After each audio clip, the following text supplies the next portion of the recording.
भारत के संविधान को मिनी कॉन्स्टिट्यूशन किस संशोधन ने कहा? कौन सा बदलाव इतना बड़ा था कि आज भी उसे इमरजेंसी का निशान माना जाता है? 42वां संशोधन भारत के इतिहास का सबसे विवादित संशोधन क्यों? नमस्कार छात्रों, आज हम भारतीय लोकतंत्र के उस अध्याय को समझने जा रहे हैं जहां संविधान की आत्मा हिल गई थी।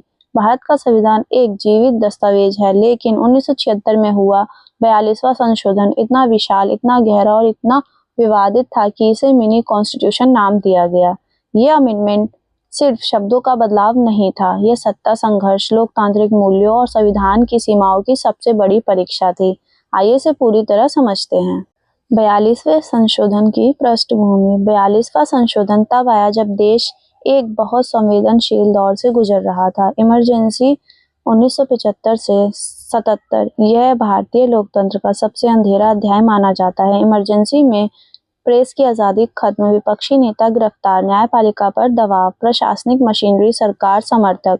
उस समय प्रधानमंत्री थी इंदिरा गांधी और उनका मानना था कि देश में तेजी से विकास और प्रशासन सुधार के लिए संविधान को बदले बिना काम नहीं चलेगा। इसलिए एक कॉन्स्टिट्यूशनल रिव्यू कमेटी बनी, स्वर्ण सिंह कमेटी, और रिकमेंडेशन आई, संविधान में बड़े पैमाने पर बदलाव जरूरी है। इसका परिणाम था 42वां संशोधन 1976।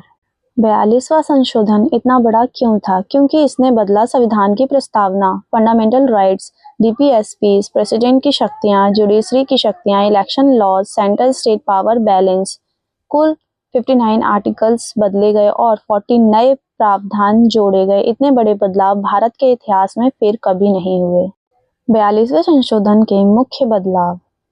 अब हम एक एक करके बड़े बदलावों को समझते हैं। नंबर 1, प्रस्तावना में परिवर्तन। पहली बार भारत की पहचान बदल दी गई। Sovereign, socialist, secular, democratic Republic. पहले सोवरन डेमोक्रेटिक रिपब्लिक था। नए शब्द सोशलिस्ट, आर्थिक समानता, सेक्युलर, सभी धर्मों के लिए समान सम्मान। विवाद इसलिए हुआ क्योंकि कई लोगों का मानना था कि यह बदलाव राजनीतिक था, दार्शनिक नहीं। संविधान की मूल भावना में दखल था। सेकेंड, न्यायपालिका की शक्ति कम करने की कोशिश। यह अमेंडमेंट का सबसे विवादित हिस्सा था। सुप्रीम कोर्ट और हाई कोर्ट की जुडिशियल रिव्यू पावर सीमित की गई। क्यों? क्योंकि इमरजेंसी के समय सरकार चाहती थी कि कोर्ट उसके फैसलों में दखल न दे। मुख्य बदलाव, आर्टिकल 32 और आर्टिकल 226 की पावर्स पर सीमाएं लगाने की कोशिश। हाई कोर्ट के हस्तक्षेप क्षेत्र को कम करना। ट्रिब्यूनल बनाकर न्यायपालिका की जगह एग्जीक्यूटिव को अधिकार देना। इससे जुडिशरी और एग्जीक्यूटिव का संतुलन बिगड़ गया। थर्ड, पार्लियामेंट को एब्सोल्यूट पावर देने की कोशिश। संविधान के आर्टिकल 368 में संशोधन कहा गया कि पार्लियामेंट कोई भी अमेंडमेंट कर सकती है और कोई अदालत आर्टिकल 368 को चैलेंज नहीं कर सकती। यह बेसिक स्ट्रक्चर डॉक्ट्रिन पर सीधा हमला था। फोर्थ, एग्जीक्यूटिव को स्ट्रॉन्ग बनाना, स्टेट को वीक करना। सेंटर की शक्तियां बढ़ा दी गई, गवर्नर्स को और ताकत दी गई। प्रेसिडेंट को कैबिनेट का रबर स्टैंप बनाने वाला प्रावधान। सेंटर स्टेट संबंधों में बड़ा असंतुलन पैदा हुआ। 5, फंडामेंटल राइट्स वर्सेस डीपीएसपी, भूमिका बदलने की कोशिश। 42वें संशोधन ने कहा, अगर फंडामेंटल राइट्स और डीपीएसपी में टकराव हो तो डीपीएसपी को प्राथमिकता दी जाएगी। ये बेहद विवादित था क्योंकि फंडामेंटल राइट्स व्यक्तिगत स्वतंत्रता की रक्षा करते हैं। नए डीपीएसपीज जोड़ना, आर्टिकल 39, 39A, 43A, 48A जोड़े गए। Equal justice, free legal aid, worker participation, environment safety. ये सकारात्मक परिवर्तन थे, पर इनके पीछे राजनीतिक उद्देश्य छिपा था। लोकप्रिय बदलावों के माध्यम से अमेंडमेंट को स्वीकार बनाना। फंडामेंटल ड्यूटीज का जोड़ना, आर्टिकल 51A, फंडामेंटल ड्यूटीज जोड़ दिए गए। यह बदलाव सामान्यतः नॉन कंट्रोवर्शियल था, पर आलोचकों का कहना था हितों पर चोट कर्तव्य के नाम पर ढकी गई।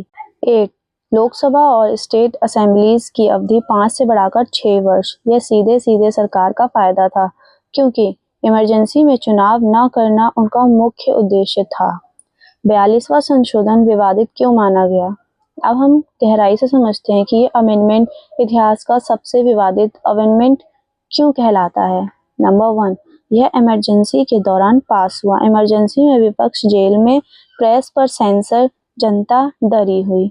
ऐसे माहौल में किसी भी बड़े कानून का पास होना लोकतांत्रिक नहीं कहा जा सकता। सेकेंड, जुडिशरी की शक्तियां कम करने की कोशिश हुई। अगर जुडिशरी कमजोर हो जाती, सरकार तानाशाही की ओर जा सकती थी। थर्ड, पार्लियामेंट को सर्वोच्च बनाने का प्रयास यह बेसिक स्ट्रक्चर के खिलाफ था, क्योंकि भारत में संविधान सर्वोच्च है, न कि संसद। फोर्थ, फंडामेंटल राइट्स कमजोर करने की कोशिश, खासकर आर्टिकल 14, 19 और 21, जो नागरिकों की स्वतंत्रता की नींव है। फिफ्थ, अमेंडमेंट का आकार असामान्य रूप से बढ़ा। इतने बड़े बदलाव एक ही बार में अत्यंत असामान्य था। 6, राजनीतिक आलोचना। कहा गया 42वां संशोधन संविधान नहीं, सत्ता बचाने का प्रयास था।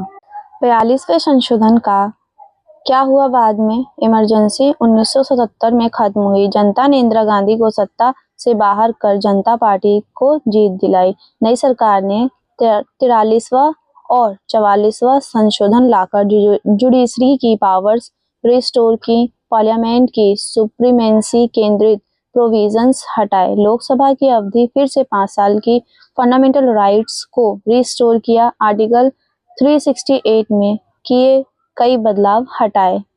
लेकिन कुछ बदलाव आज भी बने हुए हैं। सोशलिस्ट और सेक्युलर शब्द, नए DPSPs, fundamental duties, environment protection clause. Bharat को 42वें संशोधन ने यह सीख दी कि लोकतंत्र केवल कानूनों से नहीं चलता, जागरूक नागरिकों से चलता है, और संविधान की शक्ति पार्लियामेंट से नहीं, जनता से आती है। छात्रों, 42वां संशोधन केवल एक अध्याय नहीं, एक चेतावनी है। ये बताता है कि सत्ता केंद्रित होना कितना खतरनाक हो सकता है, लेकिन यह भी दिखाता है कि भारत का लोकतंत्र इतना मजबूत है कि गलतियों को सुधार सकता है। इसलिए संविधान को समझना एक जागरूक नागरिक बनने की पहली शर्त है।